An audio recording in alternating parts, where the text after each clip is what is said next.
Meus irmãos, vamos abrir a palavra de Deus no Salmo de número 9. E vamos deixar a Bíblia aberta aí, para que no meio do sermão a gente leia o Salmo, não no começo.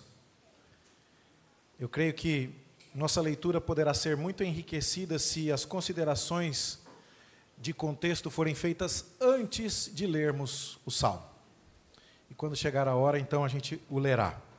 Deixa a sua Bíblia então aberta no Salmo 9 e vamos orar para que Deus nos abençoe no estudo da sua palavra.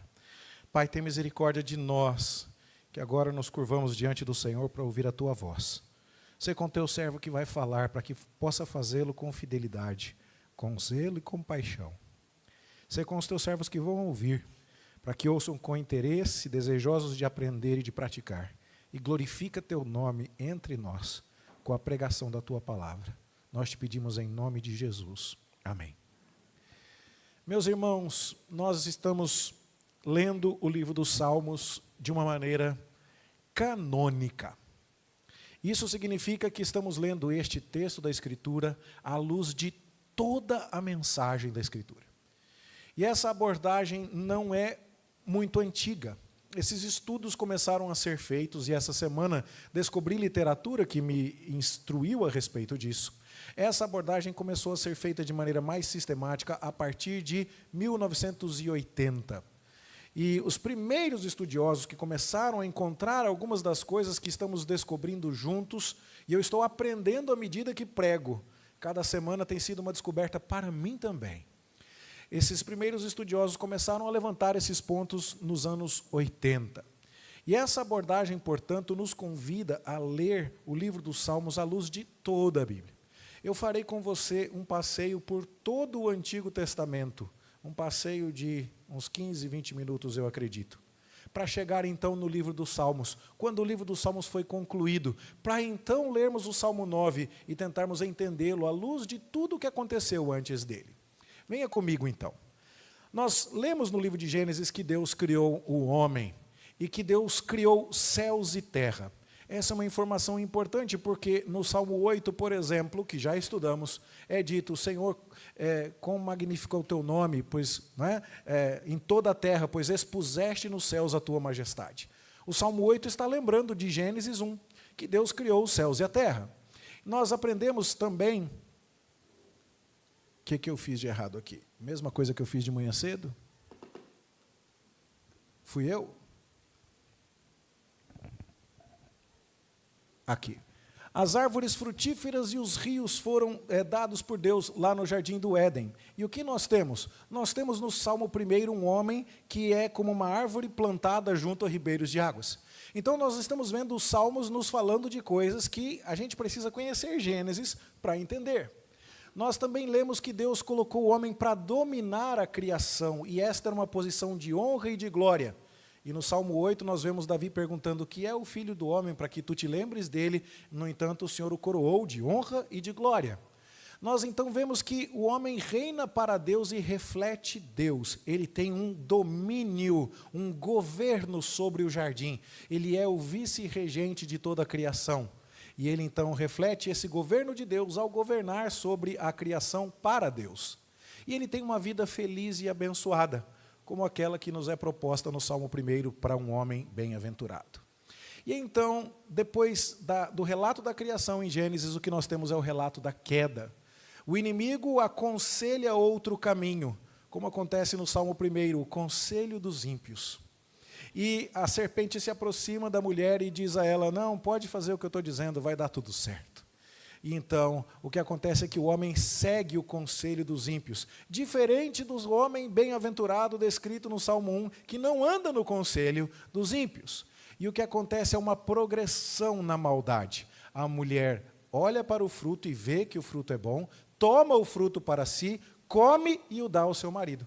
E isso representa uma sequência de verbos que retrata uma escalada na direção do mal. Como acontece no Salmo 1. O homem que não anda no caminho dos ímpios, no conselho dos ímpios, não se detém no caminho dos pecadores e não se assenta na roda dos escarnecedores. Veja que o livro dos Salmos está trabalhando com esses conceitos desde o início. Depois, o domínio, então, sobre a criação é prejudicado. Adão agora não domina sobre o jardim como antes, a terra está debaixo de maldição, o solo não lhe dará sustento tão facilmente, mas haverá ervas daninhas e espinhos, e ele há de cultivar a terra com o suor do seu rosto. O domínio humano sobre a criação foi prejudicado. Mas o Salmo 8 está falando de um filho do homem que terá um domínio absoluto sobre a criação. E nós precisamos então ler estes salmos à luz destas verdades. E agora o reino parasita, rival a Deus, está instalado. Estas verdades não são ditas com estes termos no texto de Gênesis, mas nós sabemos, por exemplo, por João, que o príncipe deste mundo é Satanás, e que em Efésios 2 nós lemos que ele é o príncipe da potestade do ar. Ou seja, Satanás é descrito como alguém que tem algum tipo de governo sobre a criação caída. E na teologia esse reino é chamado de reino parasita, porque ele não tem uma existência própria, é um reino que rivaliza com o reino de Deus, não em condições de igualdade, evidentemente, mas em interesses opostos e contrários. E então nós vemos Deus falando com o casal após a queda. Deus se aproxima deles e ao invés de dizer-lhes, vocês agora serão do inimigo para sempre, Deus decreta uma inimizade. Eu colocarei inimizade entre vocês e a serpente. Não permitirei que a serpente os leve para sempre, para longe de mim. E agora então nós vamos ler o Salmo sempre prestando atenção no inimigo. Naquele que é inimigo dos interesses de Deus. E isso tem que estar presente em nossa leitura dos primeiros salmos da Bíblia. A serpente vai rastejar e vai comer pó. Deus está desenhando na anatomia deste animal a sua derrota. Ele vai andar por baixo. Ele vai andar numa posição muito inferior à posição humana. No entanto, essa serpente ainda representa uma ameaça. Ela vai comer pó, ela vai rastejar, antecipando o seu destino final e a sua derrota definitiva. No entanto, ela ainda vai trazer muitos prejuízos. E agora a raça humana espera por um descendente, um filho da mulher, que vai esmagar a cabeça da serpente. Nós vamos ler o texto dos Salmos esperando por um filho do homem, um filho que Deus vai gerar para resolver todo o problema da humanidade caída. Um filho do homem que é destacado no Salmo 8, alguém que é apontado como o próprio Filho de Deus no Salmo 2, como temos estudado. Esse filho vai recuperar o domínio que foi perdido. Esmagando a cabeça da serpente, ele trará de volta todas aquelas conquistas que o primeiro Adão perdeu. Por isso Jesus, inclusive, é chamado de o segundo Adão pelo apóstolo Paulo, em Romanos e em Coríntios, como o segundo homem sem pecado e aquele que obedece a Deus naquilo que o primeiro Adão desobedeceu. Aquele que, em sua obediência, recupera o domínio que o primeiro Adão entregou à serpente. E através desse filho que será ferido, a serpente haverá de ser pisada. Sim, este filho terá o seu calcanhar ferido pela serpente. Então nós devemos ler os Salmos imaginando um filho do homem que terá domínio, imaginando alguém que vai recuperar tudo aquilo que Adão perdeu, imaginando alguém que vai colocar as coisas a serviço de Deus novamente, mas que será ferido. Será ferido por uma serpente, que não terá o domínio final, cuja derrota já está anunciada em sua anatomia. Ela rasteja, mas no entanto ela terá condições de ferir aquele segundo Adão, o filho do homem que haverá de dominar todas as coisas. E então a gente segue lendo o livro de Gênesis e conhece a história dos dois primeiros filhos de Adão e Eva, Caim e Abel. E eles representam duas linhagens em conflito. Caim é do maligno, e o apóstolo João vai nos dizer isso lá no Novo Testamento. Já Abel é alguém que ama a Deus e traz ao Senhor o melhor das suas ofertas. Não dá tempo de entrar em todos os detalhes aqui, mas um dia nós ainda haveremos de conversar sobre isso. Há um triunfo aparente da linhagem da serpente quando Caim mata Abel. Só que uma pista a respeito da vitória definitiva da linhagem de Deus é dada quando Deus diz assim: o sangue do teu irmão clama da terra a mim. Tem um sangue de um inocente derramado na terra que traz Deus a ação e a promoção da justiça. E o escritor sagrado da Epístola aos Hebreus nos diz que o sangue de Cristo fala de coisas superiores ao que diz o sangue de Abel. Se ao olhar o sangue de Abel, um inocente que foi assassinado por Caim, Deus se motivou à justiça, ao olhar o sangue de seu Filho Jesus Cristo derramado sobre a terra, Deus se motivou ao nosso perdão.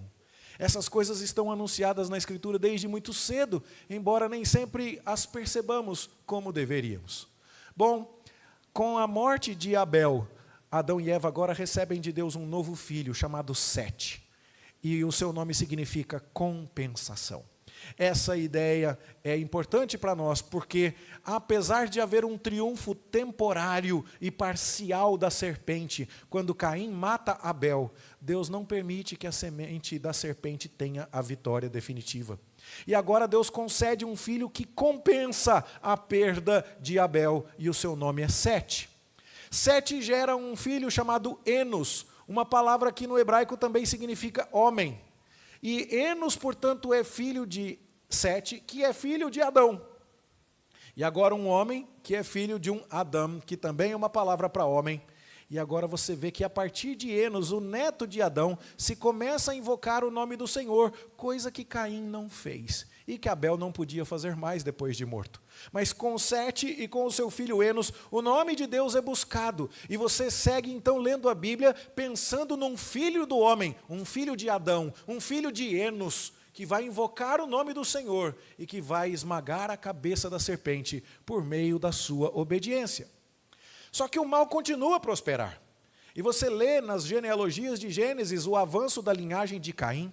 E Caim tem um filho que se chama Lameque. E Lameque toma para si duas mulheres, uma se chama Ada e a outra se chama Zilá. E esse Lameque se vangloria da sua maldade muito mais do que seu pai. Deus marcou Caim para que ninguém se vingasse de Caim. E Lameque, filho de Caim, vai dizer: se alguém se vingar de mim, eu tomo a vingança 7 vezes, 70 vezes. E então você percebe, inclusive, ali, uma certa vanglória na maldade desse Lameque. Só que na descendência do Enos, na descendência de Sete, também tem um outro Lameque, que é pai de Noé, e que diz assim: o Senhor vai nos consolar das nossas fadigas nessa terra que ele amaldiçoou. Há um Lameque maldoso na linhagem de Caim, mas existe um Lameque piedoso na linhagem de Sete. Um filho de Adão, um filho de Enos, um filho do homem, para quem nós olhamos e dizemos: o presente de Deus está a caminho. Aquele que vai consertar a perda de domínio que Adão nos trouxe, ele está chegando. Nós conseguimos acompanhar pela história da Bíblia a sua trajetória. E Deus vem contendo a maldade. No Lameque, que tem um filho chamado Noé, Deus reseta a história do mundo. Quando a humanidade parece derrocar para o mal, Deus manda o seu juízo por águas do dilúvio e contém a maldade. E isso então nos mostra que a serpente, apesar de parecer vitoriosa muitas vezes, ela não triunfará. Mas quando acabamos de ler no livro de Gênesis o relato do dilúvio, no capítulo 9, avançamos para uma genealogia no capítulo 10 e já no capítulo 11 nós temos a história da Torre de Babel. E o que é a Torre de Babel? É mais uma vez a humanidade se rebelando contra Deus. Deus tinha dito que eles deveriam encher a terra e, portanto, eles precisavam se espalhar. E ao se espalharem e povoarem o planeta com pessoas feitas à imagem de Deus, elas estariam, portanto, promovendo a glória de Deus ao povoar o mundo com pessoas que carregam a imagem de Deus. Mas o que lemos no relato de Babel é que eles disseram: nós vamos ficar aqui e vamos chegar aos céus por nossa conta, construindo uma torre com os nossos tijolos para fazer famoso o nosso nome. E então a maldade continua após o dilúvio. E nós vemos que mais uma vez Deus age. E mais uma vez nós temos indícios claros de que Deus vai ser vencedor. Porque eles querem subir com a sua torre. Mas a linguagem de Gênesis diz que Deus conversa na Trindade dizendo: desçamos para ver o que eles estão fazendo lá embaixo. Porque eles subiram muito pouco, Deus ainda precisa descer. E agora então Deus multiplica as linguagens e confunde os idiomas. E eles são obrigados a agir dentro dos limites que Deus lhe concede. A maldade, mais uma vez, é contida. A cidade de Babel, o projeto humano que resiste à vontade de Deus, mais uma vez é frustrado. Você segue lendo a Bíblia agora e se pergunta, bom, e quando é que eu vou encontrar esse descendente da mulher que vai esmagar a cabeça da serpente? E aí você descobre que tem um homem chamado Abraão, a quem Deus disse, Abraão, em ti serão benditas todas as famílias da terra. Agora então você sabe que não será meramente um filho de Adão, que passa por ser um filho de Sete, que passa por ser um filho de Enos, que passa a ser um descendente de Noé, a partir da linhagem abençoada de Sem. Você vai rastreando isso e agora você chega a Abraão. Você, Abraão, será alguém que vai trazer a bênção a todas as famílias da terra. E Deus promete para ele essa bênção. Promete mais, promete um lugar para ele morar, um resgate do jardim do Éden. Abraão, você está vendo essa terra aqui de Canaã, uma terra que mana leite e mel, eu vou dar para você. Porque o primeiro Adão perdeu o jardim, o primeiro Adão perdeu uma descendência abençoada. Mas eu vou dar para você, Abraão, uma descendência abençoada, e eu vou dar para você uma terra que lembra o jardim do Éden. O primeiro Adão perdeu tudo, eu estou dando tudo de volta para você, porque nem o pecado de Adão vai frustrar os meus planos de abençoar a humanidade. Deus promete ainda a Abraão que essa descendência será numerosa como as estrelas. E nós já vimos no sermão sobre o Salmo 8, Davi dizendo assim, quando eu contemplo os céus, obra dos teus dedos, e as estrelas que fizeste, que é o Filho do Homem, é porque ele está lembrando de todas essas histórias, e está dizendo, Deus está mandando aquele que vai desfazer tudo o que Adão estragou. O mal não vai prevalecer. Agora Deus ainda promete a Abraão, reis procederão de ti, Abraão. Então você fica vendo a história e fica dizendo, bom, Adão perdeu a bênção. Deus prometeu a Abraão que iria abençoá-lo. Adão perdeu o jardim. Deus prometeu a Adão que lhe daria uma terra. Adão perdeu a oportunidade de uma descendência pura para Deus, pois Deus está dizendo que Abraão terá uma descendência numerosa como as estrelas do céu. Os filhos de Abraão pela fé, que incluem a mim e a você, que neste culto, nesta noite, já louvamos ao Deus de Abraão. E aí então, essa promessa inclui reis que descenderão de Abraão. E você agora começa a entender que o dominador do novo céu e da nova terra, do novo Éden restaurado, aquele que vai recuperar o domínio que Adão perdeu, será um descendente de Abraão. E isso significa que um homem indigno, como Abraão, que adorava deuses pagãos lá em Ur dos Caldeus, como nós podemos ler no livro de Josué, no capítulo 24, Abraão adorava outros deuses, estava perdido, mas Deus foi lá e o buscou e disse, eu vou abençoar você, e através de você eu vou trazer a salvação à humanidade. E aí então nós ficamos acompanhando a história dos filhos de Abraão. E nós chegamos agora ao livro do Êxodo. Calma que não vai ser tanto tempo assim para todos os 39 livros do Antigo Testamento. Um pouquinho demorado a mais em Gênesis, daqui a pouco a história avança mais rápido. Mas veja, chegamos agora ao livro do Êxodo, e o que acontece? Quando você abre o livro do Êxodo, você às vezes não presta atenção nisso. Eu descobri isso há pouco tempo e eu fiquei chocado. O livro do Êxodo diz assim, os filhos de Israel se tornaram fecundos e se multiplicaram. Não foi o que Deus mandou para Adão e Eva, sede fecundos e multiplicai-vos? E eu nunca tinha feito essa associação. E pela cara de vocês também não. E aí então o que acontece? Israel está cumprindo aquilo que Deus mandou Adão fazer. Porque Deus está abençoando aquele povo do jeito que ele tinha mandado Adão fazer. Mas Adão não deu conta de fazer. Então Deus vai lá e faz assim mesmo. E os filhos de Israel são fecundos e se multiplicam. Só que eles estão presos, porque a semente da serpente está oprimindo a semente do Senhor. A descendência da serpente, os egípcios, que são descendentes de Cã, o filho amaldiçoado de Noé, eles estão apertando em severa escravidão os filhos de Israel, que são os descendentes abençoados de Sem. E Deus não vai deixar as coisas ficarem assim. Então, novamente, Deus vai agir e vai intervir na história para que a semente da mulher tenha vitória. E o que você verá agora será que Deus realizará as pragas do Egito, que na verdade são a reversão da bênção que ele deu a Adão no Éden. Se lá no Éden, ao criar todas as coisas, Deus disse, haja luz, lá no Egito, para com aqueles que são os descendentes de Cã, Deus diz que deve haver trevas.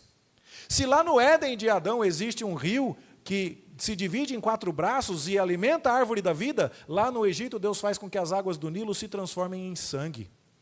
Se existe promessa de vida por meio de um filho que vai nascer lá na história da queda para Adão, existe o filho do faraó e os primogênitos do Egito que agora morrem nas pragas do Egito.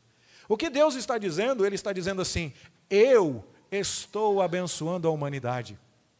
Eu estou fazendo o meu reino avançar. E ninguém será capaz de deter isso. Porque os meus planos vão se concretizar.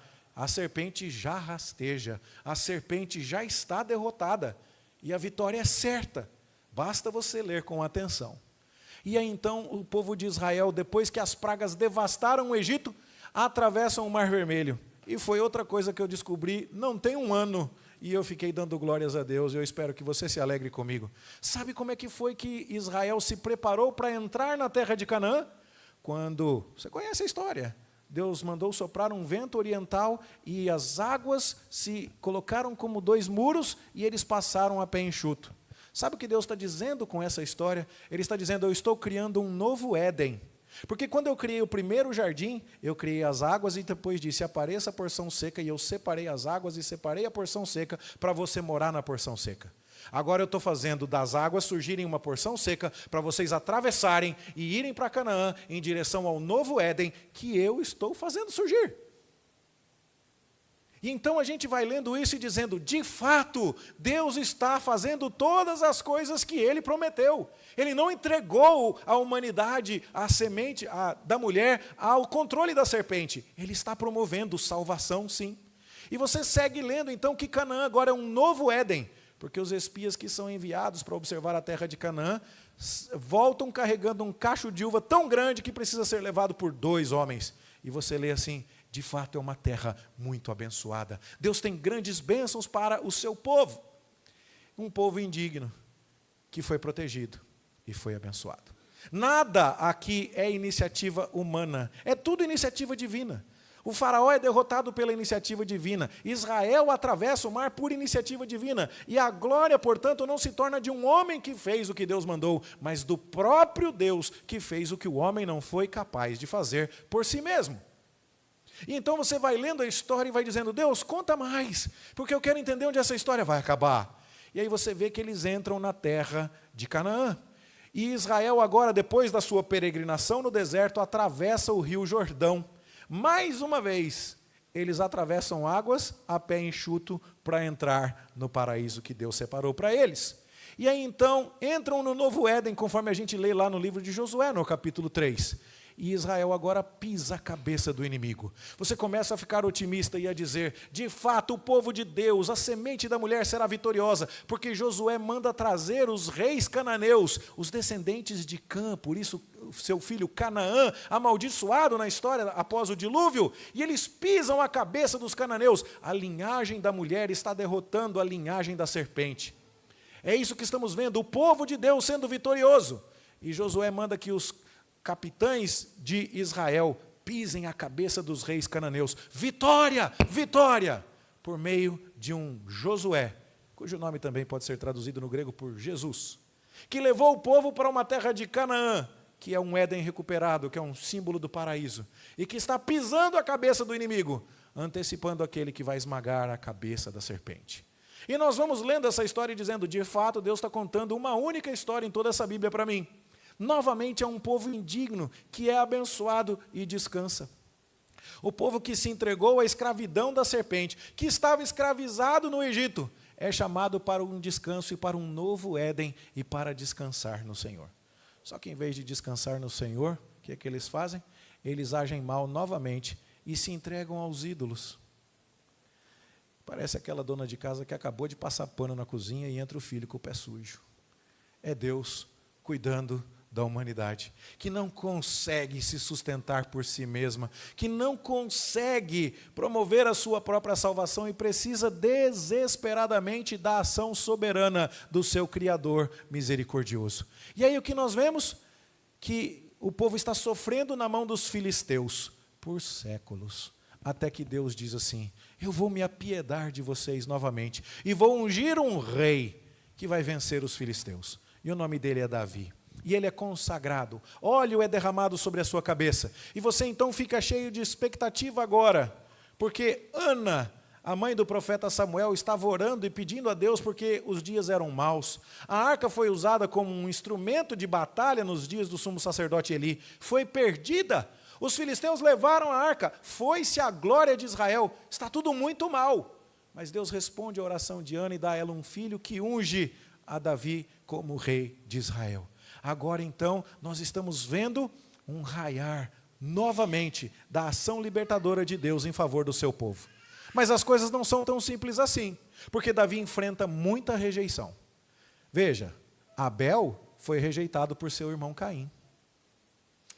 Isaac foi zombado por seu irmão Ismael. Jacó foi perseguido por seu irmão Esaú. Sem e seus descendentes foram perseguidos por seu irmão Cã e seus descendentes. Os egípcios perseguiram os israelitas. Os filisteus perseguiram os israelitas. O que nós estamos vendo ao longo de toda a Bíblia é uma batalha, é uma guerra. E o ungido de Deus, que será esse libertador, esse que vai esmagar a cabeça da serpente, aponta para aquele filho prometido que também terá o seu calcanhar mordido. Então você olha para Davi e vê ele trazendo alguma libertação, mas também vê Davi sofrendo muita perseguição. E Davi então vence o inimigo, pisa o inimigo, ele mata Golias. A gente presta tanta atenção na história de Davi e Golias, mas nós precisamos lembrar que ela representa muito mais do que um baixinho matando um gigante. Ela representa o fato de que Deus está dando ao seu povo sombras e vislumbres de que ele vai vencer a serpente definitivamente, por meio de um ungido que ele fará levantar. Essa é a história de Davi, ela aponta para Cristo. E agora Israel recupera o descanso. Davi dá descanso dos inimigos para o povo de Israel. Você não vê mais os filisteus incomodando o povo de Israel depois de Davi. Cadê os filisteus? Foram embora. Não tem mais filisteu incomodando o povo de Israel. Davi acabou com eles. E o Senhor diz a Davi, eu te darei descanso de todos os seus inimigos, e fala isso principalmente a Salomão, um homem cujo nome vem da palavra shalom, que quer dizer paz. Salomão vai ter paz dos inimigos ao redor. É tanta glória e tanta paz que até a rainha de Sabá vem de longe para ver que reino cheio de paz, de prosperidade e de abundância é esse que Salomão está dirigindo. E aí então Davi olha para tudo isso e diz, Senhor, eu entendi. O Senhor não está fazendo para mim uma promessa que se aplica somente a mim. Lá em 2 Samuel capítulo 7, no verso 19, Davi diz assim, Senhor, o Senhor está fazendo uma promessa para tempos distantes. O Senhor não está me fazendo rei sobre Israel e dizendo que eu serei rei para sempre, só para dizer que vai ter uma dinastia com o meu DNA no seu sangue, governando por aqui em Israel por muitos anos. Não, o Senhor está dizendo que é por meu intermédio que vai chegar aquele de quem a Bíblia vem falando desde a sua primeira página, desde Gênesis. O Senhor está falando uma lição que não é só para Israel, é uma lição para toda a humanidade. E Davi então pergunta, quem sou eu, Deus, para que o Senhor me dê tamanha honra? É disso que nós lemos no Salmo 8, quando Davi vai dizer assim, que é o homem que dele te lembres, que é o filho do homem que se importes com ele, que o visites. Quem sou eu, Deus? No entanto, através de mim, que estou na esteira de Abraão, que estou na esteira de Jacó, de Isaac, que estou na esteira de Adão, de Sete e de Enos, através de mim o Senhor vai fazer vir aquele que vai esmagar a cabeça da serpente. E aí então nós vemos que Davi vai enfrentar perseguições. Ele está escrevendo salmos e contando a respeito de sua vida, das suas vitórias sim, mas também dos seus inimigos, daqueles que o rejeitaram. E ele vai dedicar estas composições ao mestre de canto. Davi conquista a cidade de Jerusalém, faz preparativos para a organização do templo, reúne os materiais para que seu filho construa o templo, promove a fabricação de instrumentos de música e manda as partituras para o templo, para dizer assim, vocês precisam cantar, porque quando eu sou perseguido, eu estou apontando para o Filho do Homem que vai esmagar a cabeça da serpente. E quando os meus inimigos são derrotados, é Deus quem os derrota. E isso aponta para a derrota final de todos aqueles que se opõem ao Senhor Deus. Então cantem isso, porque o que está acontecendo comigo é cósmico. O que acontece comigo é uma figura do que Deus está fazendo no universo, diz Davi. Ele se proclama um mavioso salmista de Israel e diz que o Espírito Santo fala por seu intermédio, dando a ideia de que o que acontece com ele é uma sombra do que Deus faz no mundo. E aí então você tem as primeiras coleções de salmos que Davi escreveu. E aqui eu queria que rapidamente, sem desmarcar o Salmo 9, você fosse ler comigo lá o que está escrito no finalzinho do Salmo 72. Não desmarca o Salmo 9 não, mas veja o último versículo do Salmo 72. Está escrito assim: findam as orações de Davi, filho de Jessé. Não é verdade? Só que deixa eu contar uma coisa para você. Depois do Salmo 72, ainda tem um monte de Salmo de Davi aí na Bíblia sua. Então, o que esse versículo nos sugere? Esse versículo nos sugere que houve um tempo em que o Salmo 72 foi o último de todos os salmos. De todos os salmos que foram colecionados por Davi, mas que alguém, depois disso, achou que estava na hora de mudar a ordem das canções. Guarde essa informação com você. Quando o Salmo 72 fala que o último salmo de Davi seria ele, mas ainda existem outros salmos de Davi na coleção dos salmos, é porque alguém disse: eu entendi, mas eu acho que está na hora de colecionar estas canções que Davi e outros escreveram de uma outra maneira, para comunicar uma outra mensagem. É disso que nós vamos falar daqui a pouco. Bom, Davi está agora enfrentando a revolta do seu filho Absalão. Ele foi perseguido por Saul, ele foi perseguido pelos amonitas, ele foi rejeitado pelo seu próprio pai, ele teve dificuldade para reinar sobre todas as 12 tribos de uma só vez, mas nenhuma perseguição foi tão dura e quase alcança seu objetivo como a revolta de Absalão. O seu próprio filho se volta contra ele, e ele precisa deixar Jerusalém às pressas, e o exército de Absalão é muito mais numeroso do que o de Saul. E se Deus não age em favor de Davi, ele teria sucumbido. Mas Davi não tem dúvida de que Deus está no controle. Davi não tem dúvida de que esse plano que ele leu em todas as Escrituras e que Deus lhe prometeu vai se cumprir. Então Davi descansa mesmo no meio da revolta de Absalão. E ele escreve salmos sobre isso. Um deles é o Salmo 3, que nós já estudamos. E então nós vamos ver essa perseguição. E ao final, de fato, Absalão morre. E aí então Davi permanece no trono, e o seu filho Salomão é quem assume, e a glória de todo o reino é conhecida, como nós já vimos. Está quase, viu gente? Faltam uns 10 minutos aí para a gente terminar o Antigo Testamento e chegar no Salmo 9. Mas então o que acontece? Salomão, você conhece a história do Salomão? Ele está no paraíso. Ele está cheio de dinheiro, ele está com paz, ele está com sabedoria, ele está com tudo, não é? Parece um novo Adão, governando um reino maravilhoso, que gente vem de longe para ouvir, mas ele faz igualzinho o primeiro Adão. Ele vira as costas para Deus. E ele então se casa com mulheres estrangeiras e faz alianças com os inimigos de Deus e adora deuses estrangeiros. E por meio dessa idolatria ele recebe o juízo do Senhor. Nova queda. Você fala, mas eu já vi esse filme. Não foi lá no Jardim do Éden? Aí o outro vai dizer, não, foi lá em Canaã, quando eles adoraram outros deuses e os filisteus castigaram. Eu falo, pois é, parece que eu estou vendo o mesmo filme o tempo inteiro. Deus pega o povo, coloca no paraíso, e o povo peca, e o povo vai embora, Deus vai lá e busca e coloca no paraíso de novo, e eles estragam tudo de novo. Quantas vezes essa dona de casa está passando pano nesse chão sujo? Quantas vezes Deus está indo lá e resgatando a humanidade, que não é capaz de se salvar por si mesma? E novamente agora os inimigos atacam. E aqui o que você tem é uma imagem de reis assírios pisando o pescoço dos inimigos. E esses dois reis em particular dessa imagem foram instrumentos de Deus para a disciplina do reino de Israel, o reino do norte. E isso está registrado em 1 Reis capítulo 17. Mais tarde os babilônicos vão trazer a queda do reino de Judá, o reino do sul, em 1 Reis capítulo 25. E aí você olha e diz assim, que pena.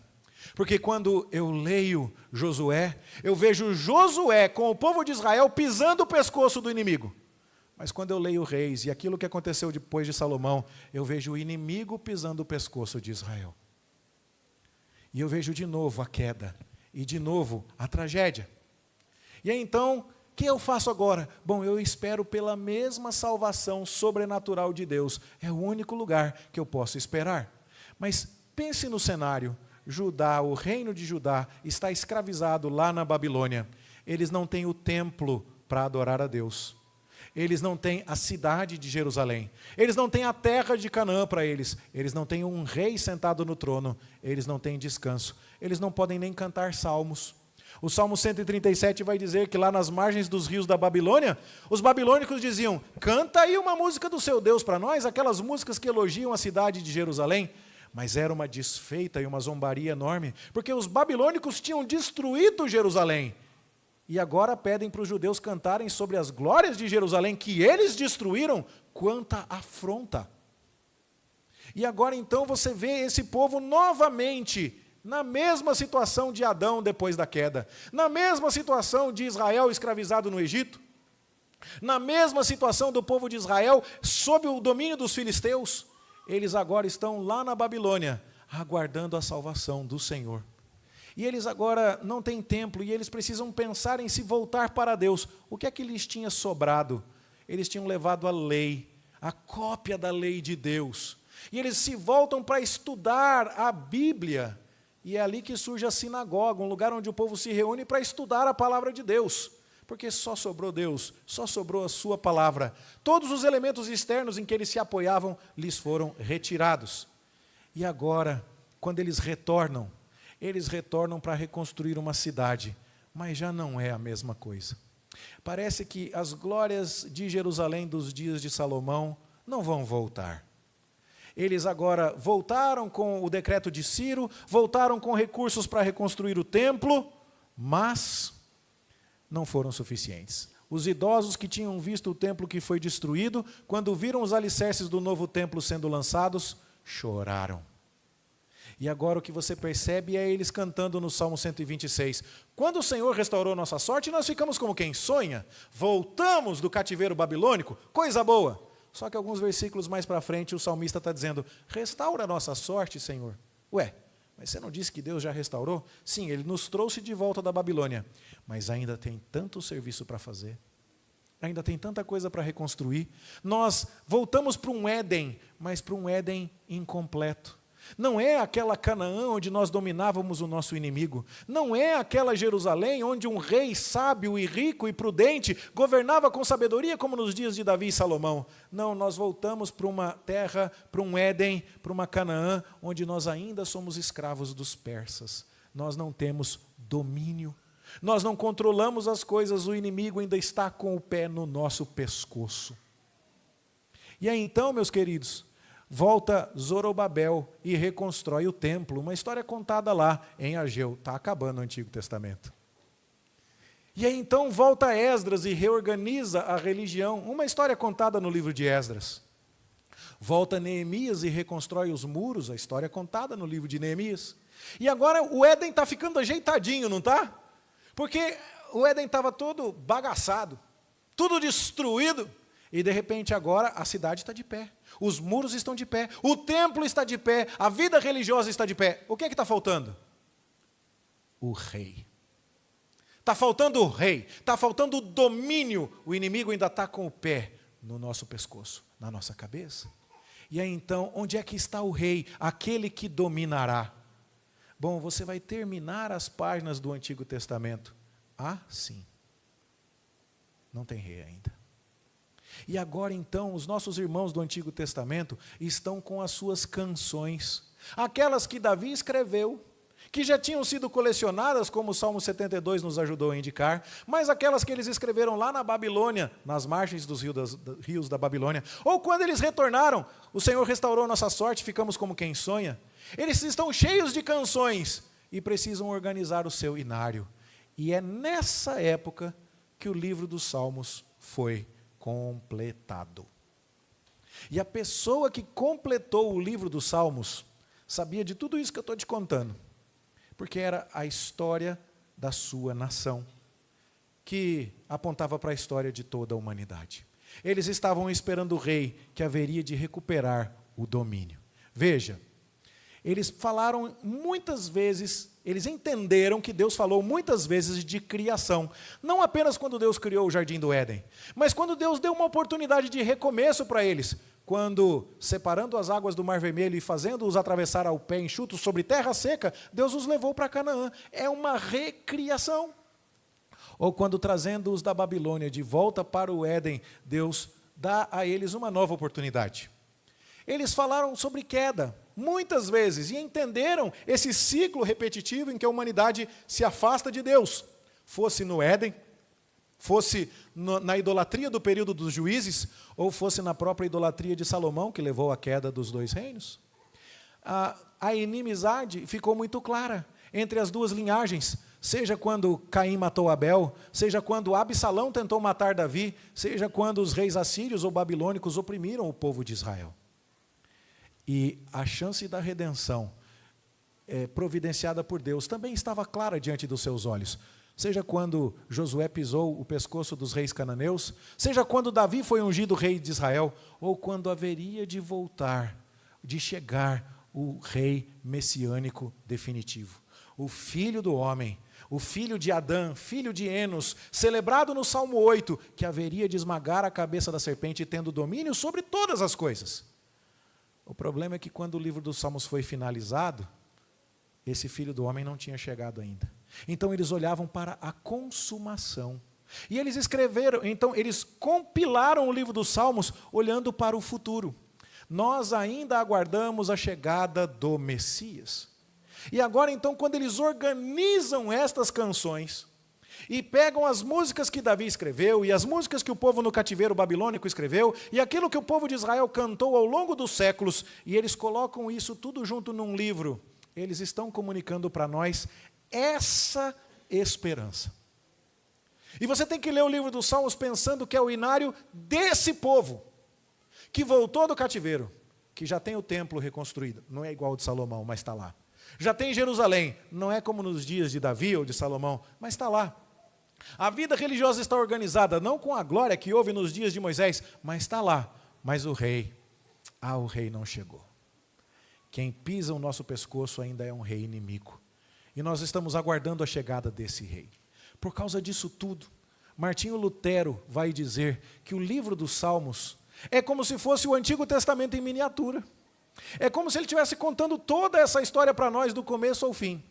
Eu ainda vou chegar lá. Eu não sei daqui quanto tempo. Mas eu vou chegar a um momento em que eu vou demonstrar para você que o livro dos Salmos começa com o Jardim do Éden, e isso você já viu. Com um homem bem-aventurado, com uma árvore plantada junto a ribeiro de águas, mas ele termina com todo ser que respira louvando ao Senhor, aleluia. E onde é que tem todo ser que respira louvando ao Senhor? Qual o livro da Bíblia que é? Apocalipse. Então o livro dos Salmos é a Bíblia inteira, e Lutero entendeu isso. E neste livro que eu lhe recomendo, A Estrutura e a Teologia dos Salmos, de Palmer Robertson, há uma citação de Lutero, que fala que, na opinião dele, o livro dos Salmos era a Bíblia inteira.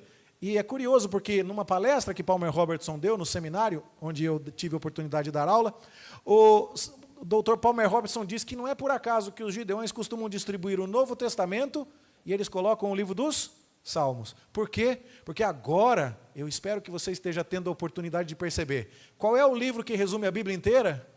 Salmos. Pensa nisso. Se você conseguiu entender isso, se está ficando claro isso para você ao longo dessas exposições, então eu estou muito feliz. Perceba, e olha o que Lutero diz, o Saltério deve ser um livro precioso e amado, se por nenhuma outra razão, por esta. Ele promete a morte e a ressurreição de Cristo tão claramente. Aonde que ele promete a ressurreição e a morte de Cristo? Bom, você já está aprendendo isso. Você já está vendo lá. Ele promete a vitória do Filho do Homem, do descendente de Adão, que é descendente de Enos, que vai ter domínio sobre todas as coisas. E ele retrata o seu reino e a condição e natureza de toda a cristandade.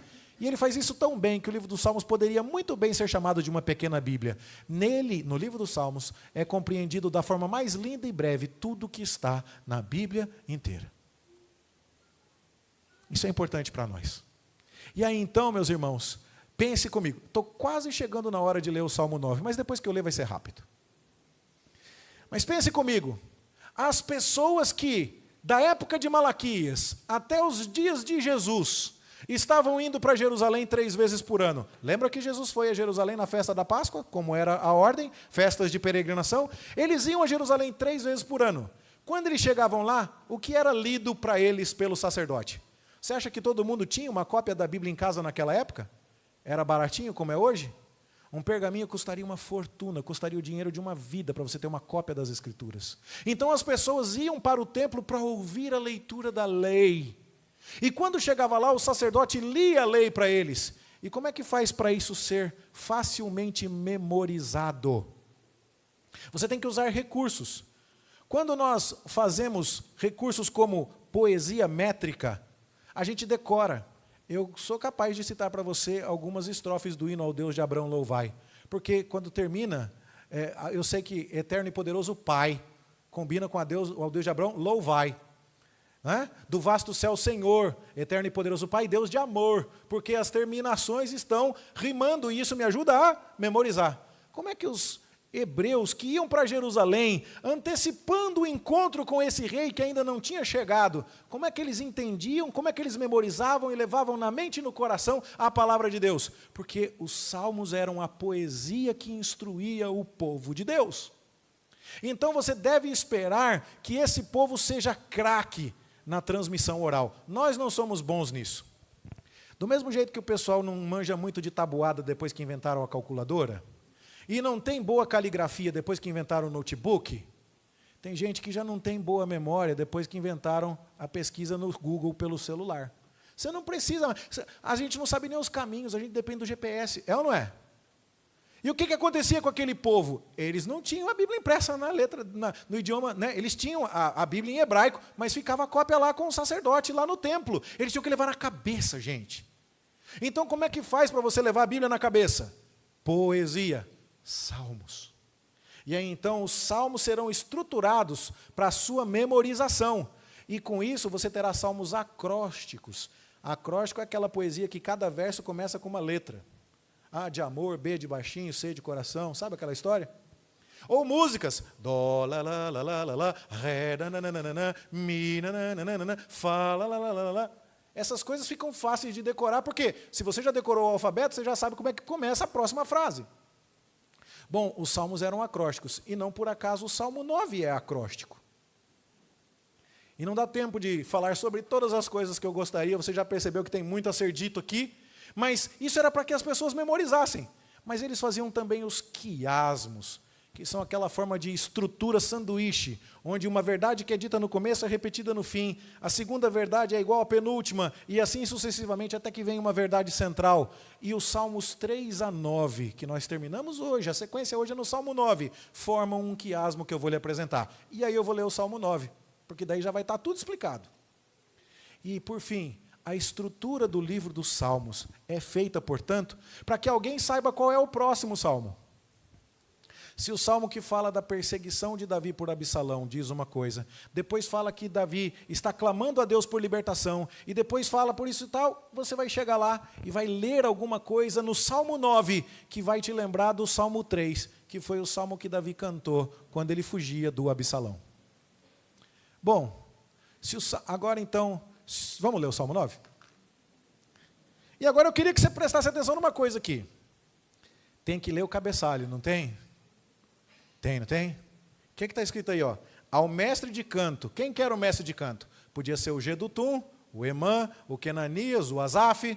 Era alguém que devia cantar isso para todo o povo de Israel aprender. Segundo a melodia, a morte para o filho. Qual será o filho que está em vista aqui? E que morreu? Num quiasmo com o Salmo 3, onde Davi está fugindo do filho dele que quer matar ele. Foi o Davi que morreu ou foi o filho dele? Foi o filho dele. Como é que era o nome do filho dele? Absalão. Por que eu estou contando toda essa história para você? Porque você pode procurar vários comentários do livro dos Salmos em língua portuguesa, e poucos deles, pouquíssimos, vão dizer para você pensar no Absalão quando você estiver lendo esse salmo. Mas eu quero que você pense no Absalão. Porque o Absalão tentou matar Davi no Salmo 3, foi ou não foi? Só que foi ele que morreu. E esse é um salmo que fala da morte do filho. O que isso está dizendo? Que a inimizade contra o filho do homem, contra o segundo Adão, contra o rei prometido, aquele que virá de Abraão, ela não termina bem não. Quem rebelar contra Cristo vai morrer. É isso. Quem recusa Jesus Cristo vai morrer eternamente. E aqui então nós estamos lendo isso. E agora vamos ler. Depois que No Salmo 3, Davi clamou a Deus, dizendo, Senhor, o Absalão está me pegando.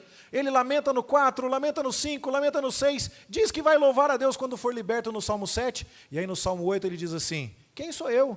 Quem é o filho do homem que o Senhor o lembre? Mas o Senhor vai dar o domínio de todas as coisas para ele, e vai pôr tudo debaixo dos seus pés. Ó Deus, como é maravilhoso o teu nome em toda a terra. Não é isso que faz o Salmo 8? Pois é, e agora no Salmo 9, então, é só escorregar o resto. É só dizer assim, agora celebre, o filho que se virou contra o próprio pai morreu. Louve a Deus. Agora fica fácil de ler o Salmo 9, eu não vou ter tanta coisa mais para te explicar. Vamos lê-lo. A morte para o filho, Salmo de Davi. Louvar-te-ei, Senhor, de todo o meu coração. Contarei todas as tuas maravilhas. Alegrar-me-ei e exultarei em ti. Ao teu nome, ó Altíssimo, eu cantarei louvores.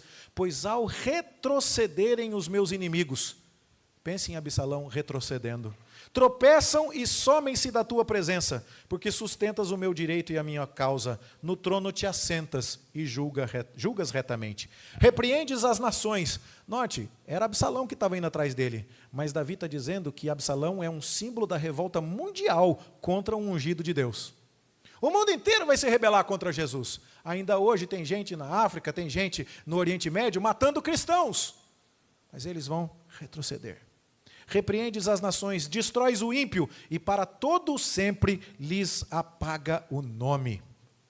Quanto aos inimigos estão consumados, suas ruínas são perpétuas, arrasaste as suas cidades. Lembra da Babilônia, que era um projeto de cidade contra Deus? E que Deus freou a maldade da Babilônia? Isso está previsto aqui. Até a sua memória pereceu. Babilônia hoje é ruínas, aquela torre não tem vestígio dela. Cadê o pessoal que se rebelou contra Deus? Sumiu. E Cristo? Cristo está sendo glorificado aqui, nesta noite. E o nome dele dura para sempre. E nós vamos entender isso. Ele é vitorioso. E aí então, verso 7, mas o Senhor permanece no seu trono eternamente, trono que erigiu para julgar. Ele mesmo julga o mundo com justiça, administra os povos com retidão. O Senhor é também alto refúgio para o oprimido, ele livrou Davi. Refúgio nas horas de tribulação. Em ti, pois, confiam os que conhecem o teu nome, porque tu, Senhor, não desamparas os que te buscam. Cantai louvores ao Senhor que habita em Sião, proclamai entre os povos os seus feitos, pois aquele que requer o sangue, lembra-se deles e não se esquece do clamor dos aflitos. Compadece-te de mim, Senhor, vê a que sofrimentos me reduziram os que me odeiam. Tu que me levantas das portas da morte. Será que você consegue ler isso pensando em Davi fugindo de Absalão e dizendo, vou morrer? Lembra lá no Salmo 4, as pessoas dizendo, não há salvação em Deus para ele, caso perdido, do jeito que Absalão está vindo, não vai ter jeito. E agora Davi dizendo, tem sim, o Senhor distingue para si o piedoso, e agora Deus me levanta das portas da morte. Mas você sabe que isso aqui não está falando só de Davi, mas está falando do filho de Davi, né? Que foi levantado da morte e que ressurgiu dos mortos. E aí então a gente vê, para que as portas da filha de Sião eu proclame todos os teus louvores e me regozije da tua salvação. Afundam-se as nações na cova que fizeram, no laço que esconderam, prendeu-se-lhes o pé. Faz-se conhecido o Senhor pelo juízo que executa, entrelaçado está o ímpio nas obras das suas próprias mãos. Os perversos serão lançados no inferno, e todas as nações que se esquecem de Deus, pois o necessitado não será para sempre esquecido, e a esperança dos aflitos não se há de frustrar perpetuamente. Levanta-te, Senhor, não prevaleça o mortal, sejam as nações julgadas na tua presença, e infunde-lhe, Senhor, o medo, saibam as nações que não passam de mortais. Bom, lemos o Salmo 9, e agora, ao invés de prestar atenção com você, nos detalhes das figuras que são usadas na poesia em seu contexto histórico, eu quero me deter principalmente no seu contexto canônico. Eu quero ler este salmo como um cristão e como um apóstolo o leria.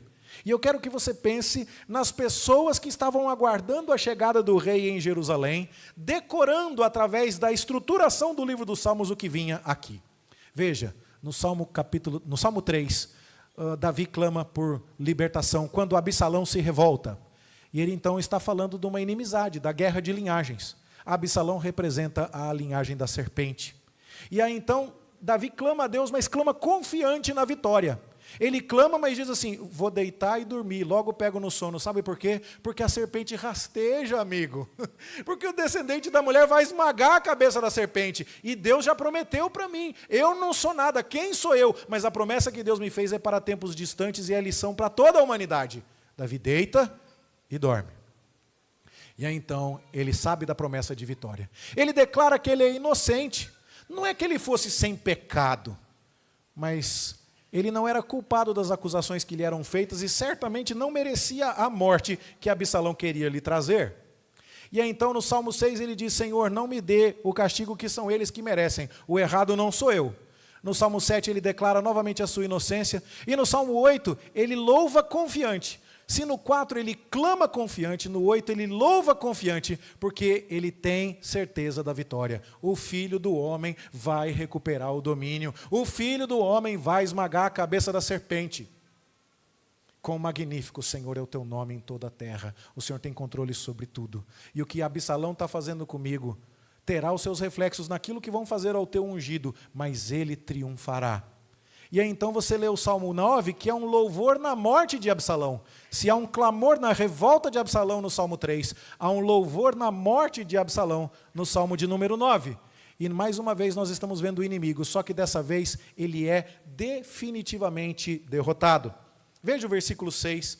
Quanto aos inimigos estão consumados, as suas ruínas são perpétuas. Acabou. É isso que o Salmo 9 nos convida a entender, quando nós o lemos em contexto canônico. Nós ainda vamos ter chance de ver que o primeiro livro dos Salmos, que vai até o Salmo 41, ele foi estruturado de uma maneira que também comunica uma mensagem. Eu ainda estou aprendendo isso e me esforçando muito para entender. Não é tão simples de entender e eu preciso entender o suficiente para deixar simples de comunicar. Orem por mim nesse sentido, para que eu continue descobrindo essas maravilhas na palavra de Deus e tenha a alegria de compartilhá-las com vocês. Mas veja, nos Salmos 3 a 7 existe um lamento. No Salmo de número 8 existe louvor. No Salmo 9 existe ação de graças pela vitória. E do Salmo 10 a 14 existe novamente o lamento. E você lembra do que é um quiasmo? E qual é a ideia mais importante? É a que está no centro. Então existe lamento no 3 e no 7, existe lamento no 10 ao 14, mas o centro é louvor e ação de graça. É isso que nós estamos fazendo aqui. Nós estamos num mundo que ainda jaz no maligno. Nós estamos num mundo que ainda evidencia o principado da serpente, o príncipe da potestade do ar, o príncipe deste século está reinando. E o carnaval mostrou que ele está bem ativo e deu para ver a pontinha do rabo dele aqui no Brasil, bem vermelha com a seta. Foi ou não foi? Direitinho. Mas a gente não precisa ficar preocupado. A gente pode estar aqui agradecendo a Deus por sua vitória e louvando e dizendo, isso tudo já está resolvido. Jesus Cristo é vitorioso. Então, por que eu tenho insistido tanto com você no contexto canônico do livro dos Salmos e na estrutura do livro dos Salmos? Porque quando eu entendo esse contexto, eu sou capaz de enxergar Jesus nos Salmos. Jesus falou com os discípulos, importa que se cumprisse de mim tudo o que estava escrito na lei de Moisés, nos profetas e nos Salmos. Então Jesus disse, leia os Salmos que você tem que me encontrar lá. E quando é que eu o encontro? Quando eu leio esse livro dos Salmos com esta perspectiva canônica que eu estou lhe expondo aqui. Mas depois, porque eu quero seguir os autores do Novo Testamento. E eu vou falar um pouquinho mais para você disso daqui a pouco. Os autores do Novo Testamento encontraram Jesus no livro dos Salmos mais do que em qualquer outro lugar. É curioso porque a gente, quando chega na igreja, a gente pensa que o livro que mais cita Jesus é Isaías. Porque fala do Emanuel, Deus conosco, um menino nos nasceu, fala de um servo sofredor. E a gente vai lendo Isaías assim. Ou então a gente pensa do Miqueias, o Messias vai nascer em Belém, terra de Judá. Mas você sabia que o livro que mais fala de Jesus e que os apóstolos mais citaram foi os Salmos? Onde que eles encontraram Jesus? É porque eles leram o livro dos Salmos com essa abordagem canônica. E nós precisamos ler o livro dos Salmos como os apóstolos os leram. Eles são os intérpretes inspirados da Bíblia. Eles sabem interpretar a Bíblia e nós precisamos aprender com eles. E assim nós poderemos aplicar os salmos à igreja cristã. Se a história de Davi fugindo de Absalão é a história de Cristo sendo perseguido, sendo traído por Judas Iscariotes, a história da vitória de Davi, poupado por Deus e vencendo Absalão, é a história de Cristo vencendo a morte. E a vitória de Cristo é a nossa vitória. Então esse salmo é meu e esse salmo é seu. E essa vitória é nossa, e essa alegria é nossa, e essa certeza é nossa. Então, quando nós lemos os salmos assim, nós estamos dizendo, este livro de 3.000 anos de idade nunca foi tão atual. Essa vitória nunca foi tão abençoadora. Eu estou vendo isso é meu, essa promessa tem a ver comigo. Queridos, vejam isso. 360 vezes o Novo Testamento citou o Antigo Testamento. Tem 27 livros no Novo Testamento, 360 vezes eles fizeram alguma remessa ao Antigo Testamento. Dessas, 112 foi só sobre o livro dos Salmos. O livro dos Salmos é o campeão disparado. Sozinho ele responde por quase 1/3 de todas as citações bíblicas do Antigo Testamento. Todo mundo que ia falar de Jesus citava um salmo. Não é só isso. Existem 150 salmos. Nada menos do que 97 foram mencionados como apontando para Jesus. Pastor Márcio, você não está exagerando ao ver Jesus e tanto assim? Não. 97 dos 150 salmos foram reconhecidos pelo Novo Testamento como falando alguma coisa que se cumpriu em Jesus. Eu não estou inventando. E mais, são 27 livros no Novo Testamento. 23 citaram pelo menos um salmo. Sobrou Filemão, Judas, 1ª e 2ª João, que são cartas que têm um parágrafo cada uma. Todos os outros falaram de salmos. Todos, todos, todos. Significa que a gente tem que ler salmos e achar o que nele? Cristo. Cristo, o nosso rei. Então pense agora comigo. Vamos ler o Salmo 9 e achar Cristo? Olha lá. Compadece-te de mim, Senhor. Veja que sofrimentos me reduziram os que me odeiam. É Davi pedindo, por causa do Absalão. Tu que me levantas das portas da morte, para que as portas da filha de Sião eu proclame os teus louvores. Como será que o Novo Testamento interpretou isso? Em Hebreus 5:7, um texto que você leu na liturgia, e eu não vou incentivar você o suficiente a estudar a liturgia na sua casa antes de vir para o culto. Leia os textos, cante os hinos, entenda o que nós estamos fazendo aqui no culto. Olha lá, Jesus, no dia da sua carne, ofereceu forte clamor e lágrimas. Compadece-te de mim, Senhor. Orações e súplicas. Vê que sofrimentos me reduziram os que me odeiam. A quem eu podia livrar da morte. Tu que me levantas das portas da morte. E ele foi ouvido por causa da sua piedade. De onde foi que o escritor aos Hebreus tirou isso? A resposta é dos Salmos. Vamos ler mais um texto. Salmo 9. O Senhor permanece no seu trono eternamente, trono que erigiu para julgar. Ele mesmo julga o mundo com justiça. Qual foi o texto que você leu no início da liturgia? Em Atos, o apóstolo Paulo falando lá em Atenas, Deus estabeleceu um dia em que há de julgar o mundo com justiça. Não é a mesma coisa aqui? Julga o mundo com justiça? Mas como é que Deus vai julgar o mundo com justiça? Por meio de um varão que destinou e acreditou diante de todos, ressuscitando dentre os mortos. Não foi isso que estava dizendo aqui? Tu que me levantas das portas da morte? Como é que Paulo interpretou o Salmo 9? Como falando de quem? De Cristo. Então eu tenho que ler esse salmo como um salmo que fala de Cristo. Depois, Salmo 9, versículo 3 em diante. Repreendes as nações, destróis o ímpio, e para todo sempre lhes apagas o nome. Quanto aos inimigos estão consumados, suas ruínas são perpétuas. Arrasaste as suas cidades, até a sua memória pereceu. Como é que eu vejo isso no Novo Testamento? No texto de 2 Tessalonicenses que nós já lemos. Que quando Jesus voltar, aqueles que perseguiram a igreja sofrerão penalidade de eterna destruição e serão banidos da face do Senhor e da glória do seu poder. Paulo, mais uma vez aqui na carta aos Tessalonicenses, está dizendo, sabe o que está escrito lá no Salmo 9? Que quando Absalão perseguiu Davi, ele pereceu. Quando Judas perseguiu Jesus, ele pereceu. E quando aqueles que perseguem você estão perseguindo ao Senhor, eles também vão perecer. E se você está sendo perseguido, você pode olhar para Cristo e dizer, Senhor, eu li sobre o Senhor no livro dos Salmos, e Davi confiou, e Davi foi livrado de Absalão. Houve momentos em que outros foram devorados. Os amigos de Daniel chegaram a ser lançados na fornalha e o Senhor os livrou. Mas houve cristãos que foram devorados pelas feras. mas eles estão contigo para todo sempre, e os ímpios serão banidos. Eles serão como a palha que o vento dispersa, mas eu, ao teu lado, abrigado na tua sombra, no Filho ungido do Senhor, serei um bem-aventurado, que permanece para todo sempre. Eu entendi, os salmos estão falando comigo. Mas olha aqui, e esse aqui foi o que mais me impressionou. Louvar-te-ei, Senhor, de todo o meu coração, contarei todas as tuas maravilhas. Alegrar-me-ei e exultarei em ti, ao teu nome eu cantarei louvores. Qual que é o nome de Deus mesmo? É Yahvé, é o eu sou o que sou. Quando Deus falou com Moisés, quando o eu sou falou, Davi, eu vou te abençoar, só dele falar o nome dele, aqueles que perseguem Davi vão cair. Não é isso que o Salmo está dizendo? Ao teu nome eu vou cantar louvores, porque os meus inimigos tropeçam e somem-se da sua presença. Sabe qual foi o texto que a gente leu essa noite no Evangelho de João, capítulo 18? Que Judas Iscariotes estava indo trair Jesus e ele foi com uma turba de soldados do sumo sacerdote. E quando ele chegou lá, com espadas, com lanternas e tochas, perguntaram, cadê Jesus Nazareno? Sabe o que Jesus Nazareno disse? Ele falou, sou eu. E no grego é a mesma coisa de dizer, eu sou. E isso significa falar, Yahvé. Isso significa dizer o nome de Deus. E o que acontece quando Jesus diz, sou eu? Quando eles ouviram que Jesus disse, sou eu, recuaram e caíram por terra. Não, queridos, a serpente não está no controle, ela rasteja. Ela rasteja.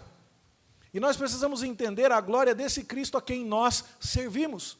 E o Salmo 9 está repleto de confirmações neotestamentárias de que ele deve ser interpretado de maneira cristocêntrica. Portanto, meus queridos, pensemos a respeito de como estas verdades devem se aplicar a nós. Bom, Cristo venceu e vencerá. Ele entregou a sua própria vida para sofrer o castigo que o primeiro Adão deveria sofrer, que eu deveria sofrer, que Israel deveria sofrer, mas que agora, graças a Deus e a sua bondade, você não precisa sofrer. Você só vai sofrer se você se rebelar contra Cristo. Se você se recusar a se curvar diante desse rei que domina todas as coisas, então o que você deve esperar é sofrimento eterno. O que a Bíblia, esse livro maravilhoso, está dizendo é que vai haver ruína e destruição para aquele que não se curva a Cristo. Mas o que se curva a Cristo pode esperar vitória. Ele já venceu a morte quando ressuscitou, e ele vencerá ao retornar e a julgar vivos e mortos conforme as suas obras. Essa é a vitória que nós temos. Ele vai julgar. Quando Jesus aparecer para julgar, só tem uma coisa que você pode fazer. Você não pode apelar para os seus méritos, você não pode dizer que foi bem. Você e eu somos iguais ao Adão, que errou. Somos iguais ao povo de Israel na terra de Canaã, que adorou os Baalins. Somos iguais ao povo de Israel depois nos dias de Salomão, que cometeu idolatria. Nós somos aquele povo. Essa é a nossa história. Quantas vezes Deus passa pano, quantas vezes a gente pisa de novo com o pé sujo. Nós somos esses pecadores. Mas o nosso Deus, que tem um nome que faz o inimigo cair por terra, que vai julgar a todos, ele quer saber basicamente se nós nos curvamos em adoração e obediência, em temor, diante desse Filho do homem vencedor que esmagou a serpente. Você está preparado para se encontrar com Deus? Você já se curvou a Jesus Cristo e já entregou a sua vida a Ele? Essa é a sua única esperança. A sua única esperança. Agora, o que me impressiona, se você já é um cristão, é o fato de que eu estou lendo um livro só, né, gente? Que levou tanto tempo para ser completado, e que, no entanto, cada vez que eu olho para ele, eu vejo mais a sabedoria e a direção do Espírito Santo expressa nele. Eu vejo os meus irmãos do passado. Eu não sei quem foi que fez essa compilação final. Esdras é um bom candidato, ele era um escriba, versado na lei, reorganizou a vida religiosa do povo após o cativeiro, mas é só isso que a gente sabe, que Esdras pode ser um bom candidato, mas não temos mais pistas. Mas o que a gente sabe é que foi o Espírito Santo que inspirou esse livro. Porque isso não pode ser coisa de gente, não. Isso não é coisa de gente, de ser humano. Que ser humano faria um livro com tamanha perfeição? Que seria cumprido com tantos detalhes na pessoa de Jesus Cristo? Não, a Bíblia não é um livro qualquer. E recusar a palavra de Deus é colocar-se em frontal combate e oposição àquele que nos faz mais do que vencedores. Recusar-se a ouvir a voz de Deus clamando ao seu arrependimento na Bíblia é comprar briga com o Deus vitorioso. Isso não faz sentido, isso é loucura. Então agora eu estou chamando você a ver Cristo em todas as coisas. A minha oração é que você seja capaz de ler esse livro do mesmo jeito que a mulher grávida vai ver o ultrassom. Está cheio de mulher grávida na igreja, isso é muito legal, isso é bênção de Deus, é crescer e multiplicar, gente, é bênção de Deus. Mas o que acontece com a mulher grávida quando vai ver o ultrassom? O que ela quer ver mesmo? Ela quer ver se o aparelho estava calibrado? Ela quer ver o narizinho da criança, parece com o da mãe, com o do pai, não sei o quê. Ela quer ver se está tudo bem ali. Ela está indo ver Cristo. Lutero vai dizer que do mesmo jeito que você vai a um berço, não tinha ultrassom na época de Lutero, né? Esperando ver o neném, você tem que vir para a Bíblia esperando ver Jesus. Você tem que vir para a Bíblia esperando ver Jesus. E a minha oração é que você esteja vendo Cristo, que do púlpito dessa igreja tem sido pregado. É Cristo, o Rei dos Reis, o Senhor dos Senhores, o Filho do homem vencedor, que esmaga a cabeça da serpente. Veja esse Cristo em tudo. E finalmente, Ele é o Rei da glória. Ele é o Rei que os israelitas tanto esperaram. E Ele já chegou, e Ele é nosso. E Ele vai voltar em breve. Esse salmo é crido e conhecido como o salmo da ressurreição de Cristo, porque você viu ali que tu que me levantas das portas da morte, mas o salmo da ascensão de Cristo, que se senta no seu trono para julgar os inimigos e que faz os inimigos perecerem eternamente. Por isso que é o título da mensagem que você deve ter visto no nosso grupo de WhatsApp. O Salmo 9 é o salmo da ressurreição e da ascensão do Cristo, que vai julgar todas as coisas. Você viu Cristo hoje, meu querido? Você viu como Ele é bonito? Você viu como Ele é o Rei da glória, o Rei dos reis, todo-poderoso, que vai voltar em breve e vai julgar os vivos e os mortos? Como você vai responder a este Cristo que você acabou de ver? A minha esperança é que você cante: Ele é o Rei da glória, o Rei dos reis, o Senhor. Agora se coloque em pé e o louve com toda a força do seu coração e da sua voz. Vamos adorar a esse Senhor Jesus.